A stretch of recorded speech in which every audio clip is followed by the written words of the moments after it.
The Not So Great Outdoors contains stories of a graphic nature. Viewer discretion is advised. The outdoors are great. Except when they're not. Welcome to the Not So Great Outdoors. We're your guides. I'm Piff. And I'm Sav.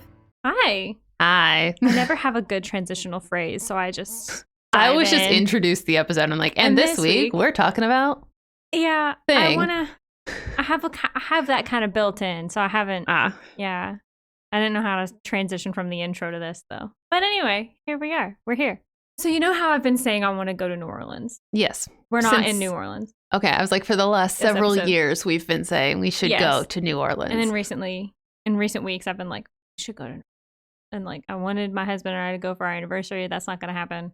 Mostly because I want to spend more time than like a long weekend. Yeah. So while our case today doesn't take place in NOLA, but it is in Louisiana. Okay. So travel with me approximately That's 112 miles northwest to St. Francisville, Louisiana. St. Francisville. What a mouthful. What a name, right? What a mouthful. What a name. In St. Francisville stands what is supposedly one of the most haunted places in America. Okay. The Myrtles Plantation. Okay, that sounds vaguely familiar. It should. Okay. There is a Ghost Adventures episode. I mean, I have definitely not seen it because I only watch Ghost Adventures with you. That later. But I think M covers it. Maybe. At some point. Probably. And I'm sure I don't do it justice. But, whatever. Don't say that. Well, I don't go We have a good show We here. do have a good show. I just don't go as in depth as most people do with most things. Like, I got inspired to do not Saint Mary, the Queen Mary from M. But I didn't take the same path that M did. So I do it a little bit differently. So I think I do it justice in my own right. There we go. That's better. I was like, let's not discount what you're about to do before you even do it. I do a good job. Okay. All right. But as it is with so many famed and thought to be haunted places, the stories have been passed down through the years. So the validity of some of the things I found may or may not be solid. So I'm just throwing that out there. Classic. I found it in a lot of places. Yeah. Also, like, to be expected with a haunting. Yes. And it's the game Telephone. Yeah. It also happens with, like, murder. Yes. And that it should not happen with. So I'm not surprised that it's happening with this. Yeah. So if you would like to pull up the drive. So I have some photos of the plantation and the mansion and such in there if you'd like to look. And of course, as always, they will be on the blog. But it was kind of hard to find a lot of pictures of the inside. But we do have some good shots of the outside. It's very pretty. Do you think it's hard to find pictures of the inside because it's super haunted? Maybe. But also, even the website, the Myrtles Plantation website, didn't have like a photo gallery. So I think it's just one of those things that they're like, if you want to see it, you have to come. You know what I mean? And which is really annoying, but I don't know. Listen, I can't go everywhere. I can't be everywhere. I want to. Yeah. But I cannot. But I can't. So, but before we dive into spooky stuff, let's have a quick dive into the plantation's history, shall we? So, I have a feeling it's not good. Yeah, no, it's not. We are in the antebellum period, so it's really not peak good. Slavery, yeah. Okay. Our story begins in 1796 with a man named Whiskey Dave. Whiskey. See, now that I do remember. Right? Okay. So, General I David love a Whiskey Dave. Right. His first name is Whiskey? No. Oh. No. General David Bradford was banished from the United States for his involvement in the Pennsylvania Whiskey Rebellion, which has earned him the nickname Whiskey Dave. We should just do an episode on the Pennsylvania Whiskey Rebellion. I purposefully didn't look into it a whole lot. That honestly. Sounds fascinating. Yeah, and that was such a... It's like the, what's the Kentucky one?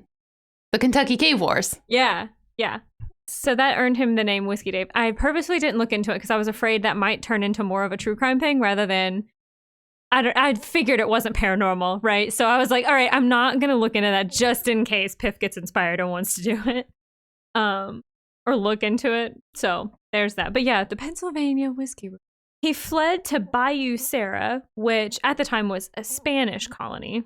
So still within what is now the United States, but not at that time.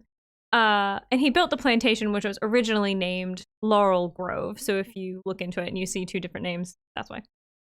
According to countryliving.com, yes, Country Living magazine covered this, and I freaking love that. I also love that. Right. According to countryliving.com, quote, his wife and 5 children at that time, which is like, holy, okay. That's like not a lot at that time. It's not a lot of kids at that time, but then I think like childbirth at that time would have been horrible. So 5 children. I mean, it's horrible now, but like, even then, okay. Anyway, his wife and 5 children joined them there several years later. His daughter Sarah later inherited the house after marrying Judge Clark Woodruff. Following the death of his wife and 2 of his 3 children, which we will discuss later, Woodruff sold the property to Ruffin Sterling, and his first name really is Ruffin, Ruffin, which I was like, what? I know. Yeah. Okay, I now Sterling do believe cool that whiskey could be a first name. It could. It was the 1700s. Yeah. So Woodruff sold the property to Sterling, and then who expanded the house and renamed it after the nearby crepe myrtles that are on the property. You see those in a lot of the... It's a tree. Okay, I was like, what is that? I think it's those trees in those photos that you see that have the Spanish moss on them. Okay, I think these trees that are in the pictures. That's what we're going with. I think I am not a tree expert. A botanist. I'm not a botanist or what is it? Horticulturist. What's the tree? Dendrology is the study of trees. Okay, I'm not a dendrologist. Dendrologist. Why am I thinking like arborist? Arborists like cut down trees. Oh, definitely not that. Mostly for like safety. Yeah. Now onto this stuff. The best part. Wait, when are we talking about the dead children? We're getting there. Okay. I was like, where is that? Because you said we were talking about that. We're getting there. So that sounded really callous. I just wanted to know if they haunt. I need to know what's happening. Yeah. Yeah. I get you. So Clark Woodruff, like many wealthy men at the time, owned slaves. Considering this was the late 1700s into the early 1800s, we're not surprised by this, unfortunately. Anyway. And it's the South. Like the people in the North owned them too, but on a plantation, I'm not surprised. But legends say, and I say legends, because things get passed down, so we just say legends. Legends say that Woodruff was particularly harsh toward those who were enslaved on the plantation. There is a legend that popped up several times that I can't ignore, but also can't prove. That's why it's called a legend. But I even wrote that in parentheses. But I had to share it. So, legend says that a slave woman named Chloe became angry with Clark Woodruff. Now, why she was angry depends on who you ask. One version claims that Chloe had gotten in trouble for eavesdropping because she worked within the mansion. So she got in trouble, supposedly, for eavesdropping, and her punishment was to have one of her ears removed. Yeah, pretty bad. I'm like, on the inside, I'm like, I really shouldn't be surprised by this because I 100% believe that kind of shit happened. But just hearing it. Yeah. Okay. Another version is that she had been Clark Woodruff's mistress and she was upset when he broke off the affair. I don't agree with that one. I don't believe that. I mean, he probably sexually assaulted her. Yeah, I believe he was sexually assaulting her. I do not believe that she was upset when it stopped. Absolutely not. So I only saw like 2 places that said that, and one of them is the Ghost Adventures episode. So there's that. We'll get there. About the Ghost Adventures episode. We'll get there. So, but yeah. So my vote is the ear thing. Yeah, I would not be surprised if that was the truth. Yeah. So the legend goes that Chloe was seeking revenge for one of those circumstances. Probably the ear seeking revenge just in general. Yeah. So the legend says that she was baking a birthday cake, I believe, for one of the Woodruff children, maybe the wife. Yeah. I remember this. And she supposedly laced the cake with oleander, which is highly toxic, leading to the death of Clark Woodruff's wife and 2 of their children. Okay. Yeah. I do remember. I remember that. I remember that. So I was like, oh, right. There's the poison birthday cake. The poison cake. Yep. It is said that because of this, Chloe was hanged outside of the mansion. I was like, there's no way she was not also murdered after that. Yeah. So it was said that Chloe was hanged outside of the home to serve as a warning to the other slaves on the plantation. And there's another like thread that goes along with the poison cake thing that says like she never intended to kill them, only to make them sick. Like as a way of like comeuppance, you know, or one-uppance. Yeah. Well, and with like plants and shit, it is so easy to think, oh, well, if we accidentally eat this, we just get sick for a few days and I'll just bake it in, but maybe the heat makes it more potent or something. Yeah. There's like no way to know. Yeah. Because if it's at the time, reduced... I also like don't think that she would have intentionally tried to kill them because like obviously she was gonna be punished. Yep. Punish. I don't know if that's a good word, but yeah. If they got sick, she would be punished, but because they died, she was killed. Exactly. Yeah. Yeah. So Chloe is thought to be one of the most infamous spirits often seen at the Myrtles Plantation, identified by a turban that she is seen wearing, thought to cover the scars from her ear. I'm just shocked that she survived the ear removal. You know? Yeah. In the 1700s? Like... Yeah. Late 1700s. I mean, I guess Van Gogh also cut off his own ear and survived it, so I guess it's possible. I mean, yeah. Because if you think about it, like, where does the ear really connect to the head? Like, there's no main... Yeah, it's not like there's, like, an artery or something there. I mean, there's one straight down. Yeah, but if you just get the ear, I guess it's just, like, a big cut. You just gotta, like, bandage it and... Yeah. So, Piff, if you would please open the other folder on the drive titled Spooky. The spooky stuff folder. The spooky stuff folder. All right. And look at image number 1. Image number 1. So, the photo of the two buildings. This is a photo of the two buildings of two of the buildings, Lord, on the plantation. It was taken for insurance purposes in order to show the distance between the buildings for the fire policy. Just take a nice gander. Okay. At that photo. Zoom in. And then when you're ready, move on to photo number 2. So am I trying to find a ghost in this photo? All right. Oh, I see her. Right? Go to number 2. And number 3 is even more obvious. It's the same photo, just like zoomed in and in. Yeah. I saw her before it was circled. That never happens. You did. That's exciting. Okay. As always, photos will be on our blog, which you can find at notsogreatoutdoors.com. Yes. And so if you look at this photo, you can see the lines of the sighting through her. This is a ghost. This is thought to be Chloe. And a number of experts in the paranormal field have, inspected these photos, like the original prints, because obviously these were film.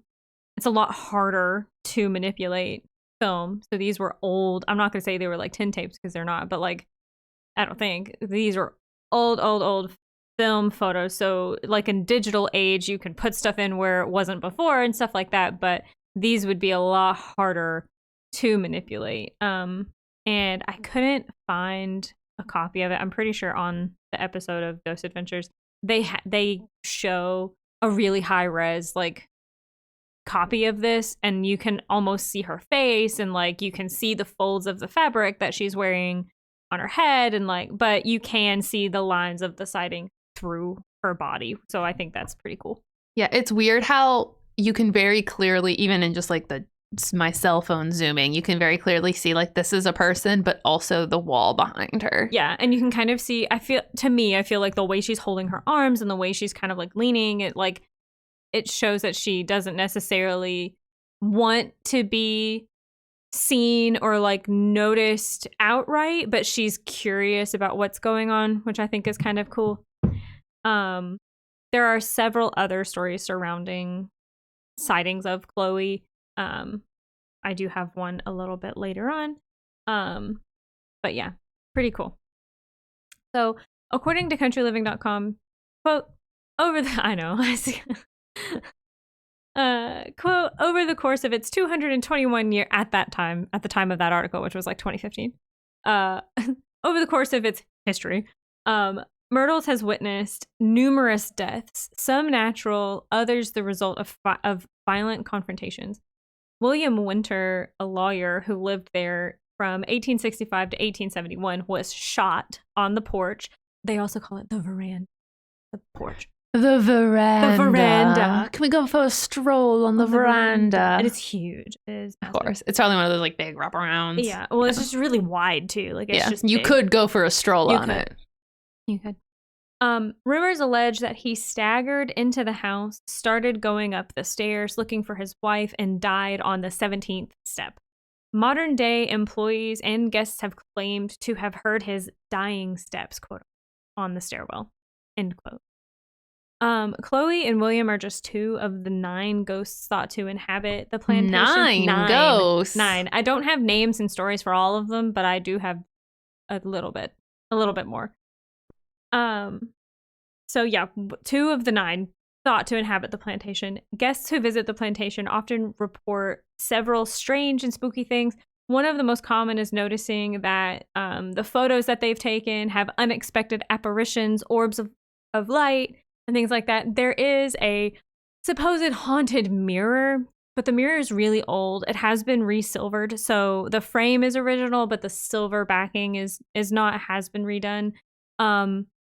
But it's just like old aged mirrors have that weird like cloudiness to them, and they have like streaks in them. You know, just old antique mirrors just aren't the highest quality for reflections anyway. And so a lot of people photograph the mirror and see things in it, but a lot of the time it can be boiled down to it's like the imperfections in the silver in the mirror. I have a vampire fun fact for you if you would like to hear it.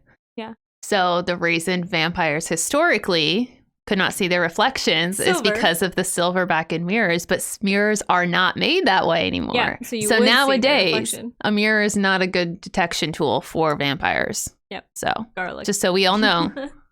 Yeah, just so everybody knows. Either get a really old mirror that actually has silver in it. Yeah. Or find a new detection method. Yeah. You can see photo number 4 in the spooky folder for an example of apparitions. This one already has a circle in it. That looks like a very angry lady. Right. So that is It looks like a child baby. It is. Thought to be one of the children who died. Oh, very upset. Yeah, very upset. And she's been seen several times. Another child has been seen several times. I did see one more photo like in my search, but I couldn't confirm that it was Myrtles Plantation, so I didn't use it. But it would have been a little black boy, and so little slave boy, and I was like, oh my god, like that would be crazy. But I couldn't confirm it was Myrtles Plantation, so I was like, well, dang it. But anyway, so have I told you about my my friend who sent me a little ghost slave boy photo? I think you showed it to me. Maybe. I don't think I've talked about it on here. No. So a friend of mine lives in the South. I think it's South Carolina or Georgia. Right? Like by a tree? Yes. That's wild.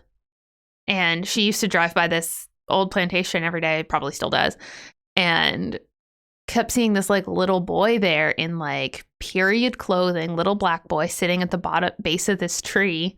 And one day she was like, I'm not going to take a picture because it's so weird that he's always there. And she took the photo and then he was gone. Still, that's wild. And like, so she saw him every him like every day when she drove past and was like, it's so weird that kid's always there. And like, she just thought it was like a kid, an actual child. Yeah. No, that's it was crazy. A ghost. Yeah. Cool. Cool. So along with that photo of the little girl, so that was off of like the very front. So it was one of the windows in the very front. It might have even been like a door that was locked. But that's not the first time that she's been seen. And so there are several accounts of people hearing children running and playing on the porch. But no children ever being found. Like, you know, they go to look and then there's nobody there. You know, you can hear their feet hitting the wood, but they'll walk all the way around and they'll not see anybody in any direction, you know. So that's really weird. And like in the episode of Ghost Adventures, it is really cool because they talk about they talk to the manager at the time, you know, and so she talks about like the children are the most active as far as, you know, during the day, whenever there's people here, you know, you'll just hear them laughing and playing, like laughing in a not weird, not a creepy way. I mean, it's creepy, in a creepy but like way. not in like a, it's completely not in like a The Shining kind of way, like and like just kids playing and enjoying themselves on a nice pretty day, playing outside. Like, yeah, it's weird how the context of children's laughter makes it creepy or not. Yeah. And somebody talks about hearing, I'm trying to be the most delicate that I possibly can. Because that, when you're talking about slavery, like I like to try to be really, really respectful. I might have to rephrase myself at some point. But so at the time, especially in like southern states, and your classic like southern drawl, you would get a mix of the African dialects that slaves came naturally speaking, and then the southern drawl and like accent that they were surrounded by, and then you get that blend. That's kind of like the Creole type, not really Creole. Well, it's Louisiana, so you also have that too. You know what I'm talking about? Like, You know what I'm talking about? I'm trying to describe like you get a lot of different like, languages that are coming together. Yeah, and that has a very specific sound to it. And I say that because they also report hearing somebody say, well, hi there, but in an accent similar to that. And it'll be a disembodied voice, like nobody, and it's usually off of the porch, like, so somebody not on the porch, so they weren't a guest at the home. They were somebody who was probably working in the flower beds or working, or somebody that was like taking coats or something horses like that. Or something. They were like there to take your carriage for you. Yeah. And so help you out. Like they say, well, hi there, in that accent. And so it's just weird. Like I saw a lot of reports about like disembodied voices, disembodied footsteps, apparitions. Like it is active. It's active. There's also, I didn't see a ton of this except for in the Ghost Adventures episode, so like I didn't take it.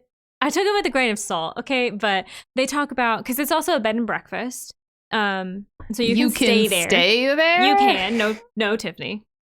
You can stay there. You can. Yeah, looking at the camera. You can. I will not be staying there. Because they have reports of people being grabbed while in bed, the beds shaking violently, like reverberating. Oh my gosh, can you imagine? I would be panicked. There's no way. Wake up in the middle of the night and your bed's just like shaking. You're like, this is not normal. No. There was one thing that I saw where it's like, oh, the bed floated around the room. I'm like, doubt it. But okay, maybe. But there are photos of like scratches on the floor where the beds have shifted. So like the shaking or like maybe have been shifted a couple inches one way or the other. But I don't know about actually floating throughout the room. I also just want you to picture like you're in one of the beds and you have like a 10-year-old in the other bed in the room, and you look over and the bed with your 10-year-old in it is just like moving. Levitating. Yeah. That would be terrifying. And so as I mentioned in William's story, folks do report hearing footsteps on the stairs. Some reports say they stop at the 17th step where he died. He did not walk up the stairs, but maybe he's like revisiting, like his spirit is revisiting that.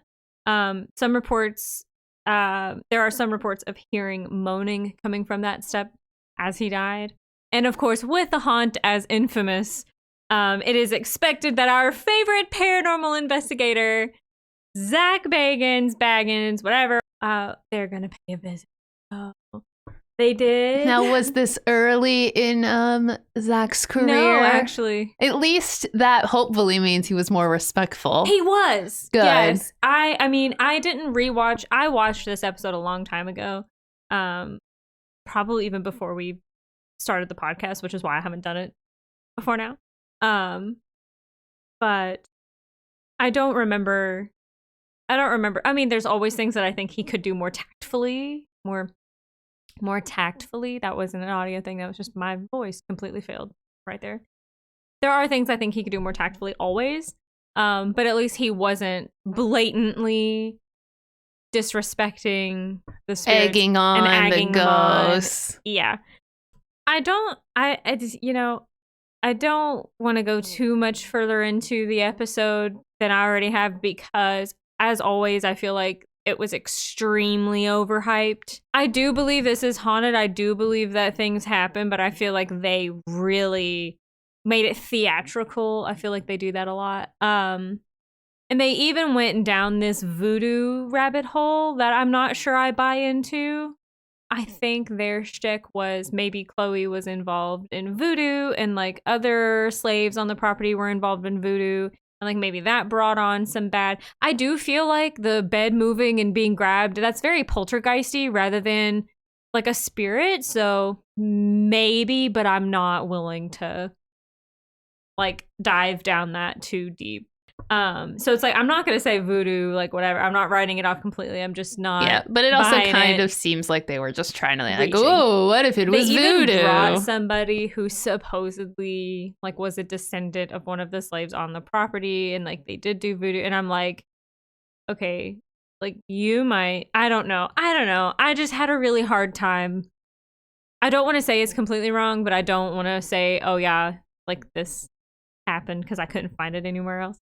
So didn't really want to go down that rabbit hole. It could be factually accurate, but it also could just be the Ghost Adventures crew trying to find a story where there isn't one. Yeah. Especially if you didn't find it anywhere else. That's sus. I really didn't. Yeah, I really didn't. But yes, if you'd like to check out that episode, I do have it linked in the resources because it felt wrong not to, considering I mentioned it so much. I didn't really use any of it as my research. I just kind of...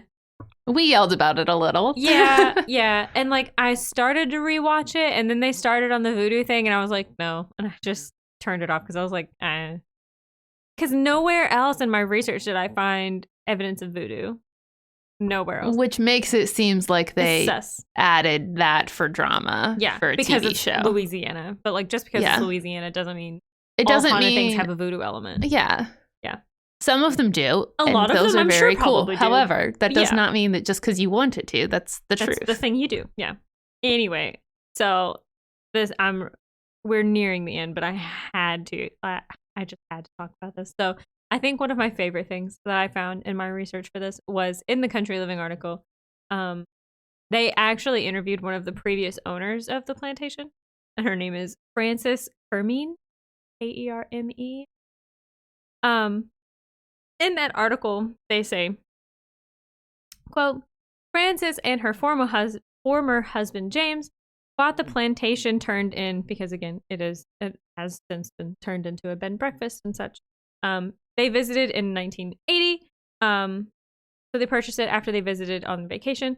They were in their 20s at the time and knew little about the property's history. I'm just saying, if you're going to purchase a previous plantation, you really should probably do some research on it.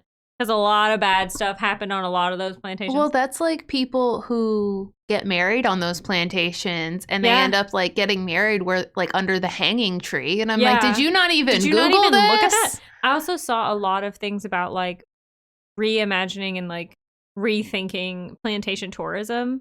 I think there's a way to do plantation tourism where it's very respectful of what it was, what the actual history and of what this the actual place history is. Yeah, because like it's a pretty house with like a lot of land. Yeah, but some let's very remember, bad things happened here for a very long time. Yeah, I saw some good pictures of. I don't even know what plantation it was. It wasn't Myrtles, but I do remember seeing some pictures where they had done like memorial type, thing, and in recognition of like, these people were done horribly wrong, and we want to recognize that they are human too, and that their stories are just as important. And I really loved that. But anyway, so they were in their 20s at the time and knew little about the property's history. By the time they would leave, more than 10 years later, Frances would have a trove of otherworldly encounters to rehash, and her marriage would be over. Frances. I saw a bunch of ghosts and I got divorced. And I was like, no. Frances chronicled the frightening ordeal in her 2005 book, The Myrtles Plantation, The True Story of America's Most Haunted House. End quote. So the article goes on to say, an additional quote, on her second night there, a terrifying encounter left Frances reeling. I'd heard footsteps coming up the stairs, and I didn't think anything of it, but I had left my light off, and I woke up and it was on. So I turned it off. The footsteps started up the stairs again. I figured it was one of the other guests, but then the doorknob started rattling. I called out and nobody answered. It says Frances told this to a podcast, Mysterious Universe. Concerned that someone had tried to enter the room, Frances made a dash downstairs once she thought the coast was clear and tried to wake the owner, which this is my own like personal caveat. It doesn't make sense to me that she was trying to wake the owner because she was the owner. So I think they meant she was trying to wake the innkeeper because they said that this was after she had moved there and was waiting for her husband to like tie up final loose ends and join her. So I think she was trying to wake the innkeeper who had stayed on to like kind of show them the ropes and like all that stuff. But I don't know.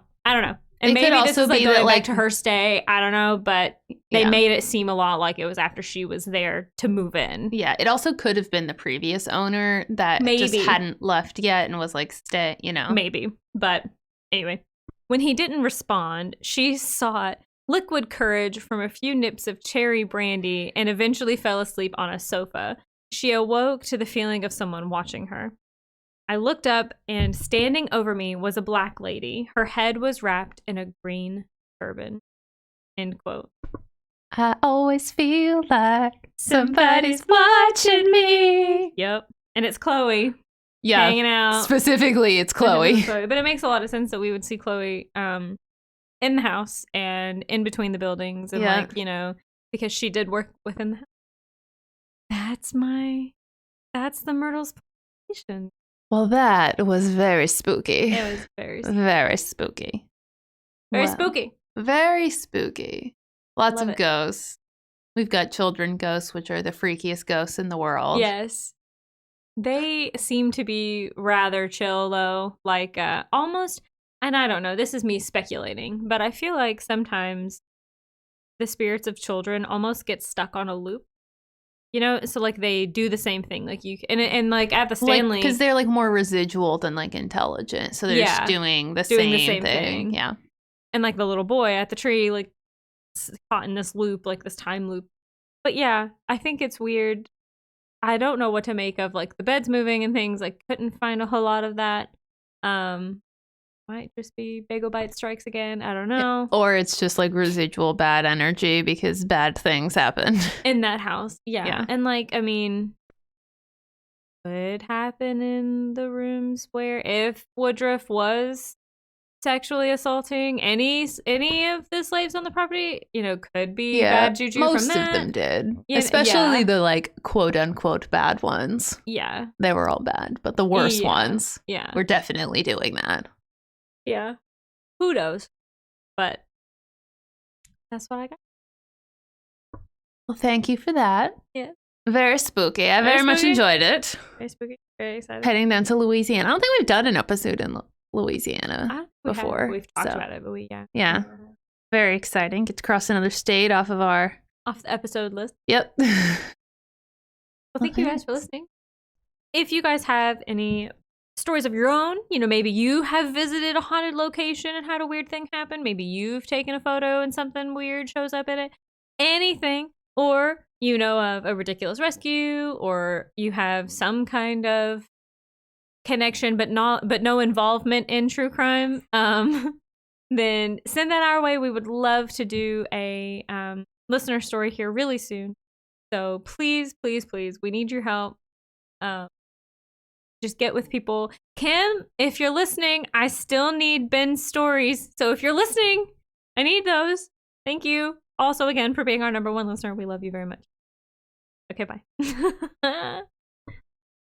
So please send us your stories. And in the meantime, stay safe out there.